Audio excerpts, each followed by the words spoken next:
Assalamualaikum.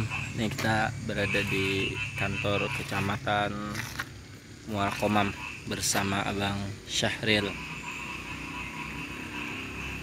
Pengalaman kita alhamdulillah di Kalimantan Timur.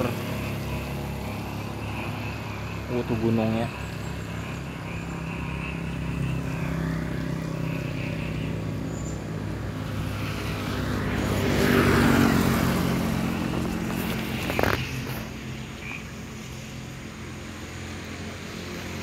Siapa kesan-kesan Ben Bang?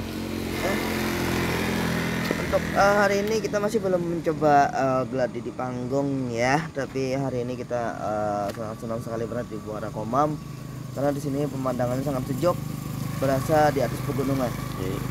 Ini sekitar di atas gunung lah. Iya di atas gunung ya. Ini gunung kembar gua. Jadi mulai jam 12 dari Banjar sampai ke sini sekitar jam 9 malam. Luar biasa.